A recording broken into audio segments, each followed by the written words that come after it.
Today we're going to discuss one of the most critical and important topics that we will ever discuss in spirit science.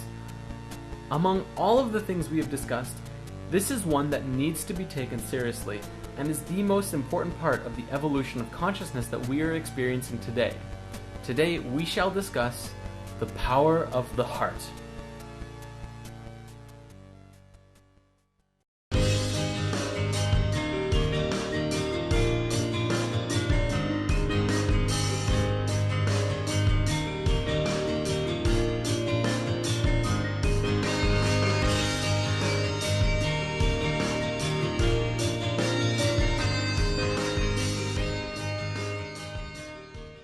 Let's just dive right into this. What does the heart have to do with anything? Well, it's pretty much everything. When you're first incarnating at a microscopic level, the physical body starts out as a cell, or as we call it in the geometry world, a sphere. Then, you begin to multiply inwards to understand how your own spherical geometry works. Once your sphereness understands itself inwards, it can begin to expand outwards. You soon become a four-celled organism in the form of a tetrahedron. Soon after that, you become a star tetrahedron, which is the egg of life form we discussed in lesson 6. From this diagram, it probably looks more like a cube, but if you rotate it, you begin to see the star tetrahedron form. This form is 8 cells, which from a metaphysical perspective is the basis of the 8 base chakras in the octave of your body. After that, you become a mess of cells for a while, but eventually you become a toroidal field. The space at the very core of that field is where your first actual organ appears, which is the heart. Okay, so the heart is the first organ that appears as you're manifesting into physical reality. What else?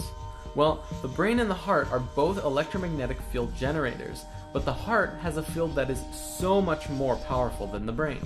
In fact, the heart is 100 times electrically stronger and up to 5,000 times stronger magnetically than the brain. This is important because those two fields are the fields that make up the reality we exist within: electrical and magnetic, electromagnetic fields. We're going to look at the work now of the Institute of HeartMath, which is an organization with over 19 years of research and study on the psychophysiology of stress, emotions, and the interactions between the heart and the brain. The information they have discovered and compiled is revolutionary. On the technical side, the Institute puts a lot of focus into understanding the spaces between the heartbeat, which is called the heart rate variability, or HRV for short. It used to be assumed in science that the heart at rest beat like a metronome, faithfully beating out a steady rhythm. Moment-to-moment variations of the heartbeat are generally overlooked when your heart rate is being measured by a doctor, who will take your pulse and tell you that your heart is beating at, say, 70 beats per minute. Through the use of a technology called electrocardiogram and EM wave scanners, scientists were able to measure every heartbeat in real time and learned that a healthy heart, even under resting conditions, were actually quite irregular. In a simplified sense, your heart does not beat like clockwork as it was once assumed, but even healthy hearts tend to beat quite irregularly. Why is this important? By understanding how your heart is beating, we begin to have a clearer picture of our adaptability to the environmental and situational demands that we find ourselves in. If your boss at work tells you to do some extra work, your heart will paint a clear picture of how you're reacting. If you're totally cool with it, the heart will maintain the same general flow that it was already going at. If this new information causes you to feel stress, that will be demonstrated by the heartbeat fluctuating into an intense chaotic mess, or somewhere in the middle. Now, these fluctuations in how your heart beats come from a variety of sources and demonstrate our physiological resilience and behavioral flexibility to our experiences. Research done at the Institute of HeartMath has shown that one of the most powerful factors in affecting our heart's changing rhythm is our feelings and emotions. When our varying heart rate is plotted over time, the overall shape of the waveform is called our heart rhythm pattern. HeartMath has demonstrated that the emotions we experience directly affect our heart rhythm pattern, and this in turn shows us how our body is functioning. In general, emotions like stress, anger, frustration, and anxiety cause the heart rhythm pattern to become very chaotic, like so. This waveform looks like a series of uneven, jagged peaks. Physiologically, this shows us that the heart is not in harmony with itself. This can be likened to driving a car with one foot on the accelerator and the other foot on the brake at the same time, possibly while trying to go from first gear to fourth and then back. This creates an incredibly jerky ride, burns more gasoline, and isn't great for the car altogether. Likewise, when your heart is functioning from a place of stress and anxiety, it causes our bodies to operate insufficiently, deplete our energies, and produce extra wear and tear on the whole system.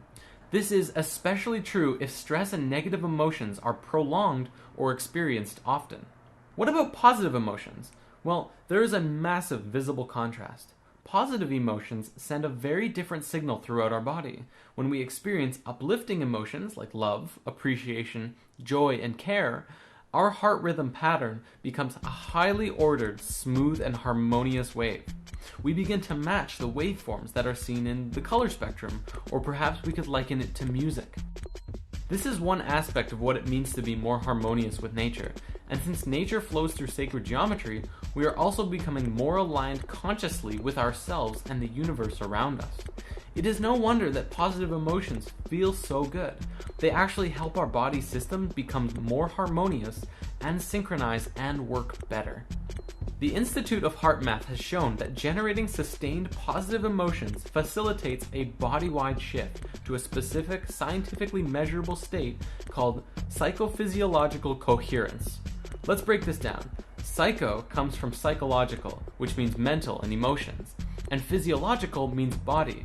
Coherence is systematic or logical connection or harmony. Altogether, it means a harmony of both body, mind, and emotional functions. If you're familiar with the four elements, you know that earth is the physical, so body, air is mental, mind, water is emotions, and fire is spirit. HeartMath has scientifically shown now that positive and healthy emotions bring three of those elements into coherence, and although they don't look at the spiritual aspect, I don't doubt that the fire element also comes into harmony. In an experiment done at the Institute, they hooked up scanners to an individual who was subjected to very chaotic emotions. For 300 seconds, they measured the respiration, heart rate variability, and blood pressure rhythm. After this time, the individual on the scanners did a technique on himself which they have dubbed the HeartMath Quick Coherence Technique, which activated a feeling of love and appreciation. Instantly, all three of the rhythms came into entrainment and harmony with each other, and stayed in harmony for the remainder of the experiment. One important note to stress is that cohesion is not relaxation. The process of relaxation is a low energy state in which the individual rests both body and mind, typically disengaging from cognitive and emotional processes. In contrast, coherence is experienced as a calm and balanced, yet energized and responsive state of being that is optimal for mental acuity, focus, problem solving, and decision making, as well as the physical activity and coordination. So coherence is the natural state you want to be in all the time. Unless you're relaxing, that's good too. So how does one get into this state of cohesion? Breathing. Your breath is intimately connected to your heart rate and your heart in general. And if you ever find yourself in a very chaotic mental state, take a few seconds to step back of what's causing the chaos and focus on your breath. Take long and deep breaths. The Institute of Heart Math doesn't put too much focus into particular breathing techniques, but they put an emphasis on using your breath as well as positive and loving emotions to bring you back into a state of cohesion. They say that it's not super necessary to put focus on your breath all the time, but it is very helpful to bring yourself out of chaos and back into alignment. From a spiritual perspective, and if you're working towards that, breath is very important. However, breath is another huge topic, and I personally recommend focusing on your breath during meditations. Focusing on breathing and your heart is a beautiful way to move into a silent space during meditation and deeper into yourself, all while sustaining the same healthy emotions. Now, throughout ancient history, across many, many religions and belief systems, the heart was always considered a center of the being, the source of spiritual wisdom and insight, thought, emotion, and connection to the divine. The ancient Egyptians believed that all thought and life was done from the heart, which is why they threw away the brain after the pharaoh died, but they left the heart in the body. They felt that the being would need it in the next life, so they left it there, but the brain was useless. Western scientific thought places the heart as just a pump. However, in the last several decades, science has begun to go full circle in realizing and understanding what these ancient civilizations knew and taught. In the field of neurocardiology, scientists have discovered that the heart possesses its own intrinsic nervous system, a network of brain cells with over 40,000 neurons. This gives the heart the ability to independently sense and process information, and make decisions, even demonstrate a type of learning and memory. In a simplified sense, you can think with your heart. The heart is truly an intelligent system. The heart also has found to be a hormone gland, manufacturing and secreting numerous hormones and neurotransmitters that profoundly affect the brain and body function. Among these hormones is one called oxytocin, well known as the love or bonding hormone, bringing things together. Science is also beginning to understand that the electromagnetic field around the heart has a powerful effect on not just the human body, but others around you as well. Research has also shown that the heart is the key component of the emotional system. Science now understands that the heart not only responds to emotions, but the signals it sends out dramatically affects the quality of the emotional experience from moment to moment, and also that our heart plays a key role in accessing our intuition. In school, we've been taught that the heart is constantly responding to orders sent from the brain. But what's less commonly talked about is that the brain receives even more orders from the heart. We've been doing it backwards. Moreover, these signals have a significant effect on brain function, influencing emotional processes as well as higher cognitive faculties such as attention, perception, memory, and problem solving. Guide yourself from your heart, not from your brain.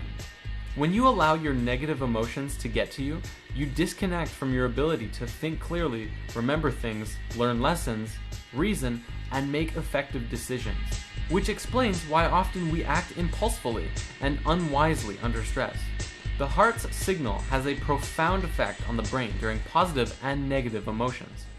Live in your heart, for the heart is the center of unity consciousness, where the brain is the center of duality consciousness. You can see that right in how they're made. The brain has the two hemispheres. The heart is a place of unity. Since we fell in consciousness, we moved from heart consciousness and into our brains, and all decisions were made from the brain. In doing so, we became polarized and lost our connections to the universal consciousness called unity. This shift in consciousness we are experiencing now is a movement from the brain and back into the heart, where we will once again know and understand the universe and unconditional love for everyone and all things, regardless of who they are or what damage they've done to themselves or others. And this is why the heart is so important right now. Live in your heart. It is the gateway to the divine.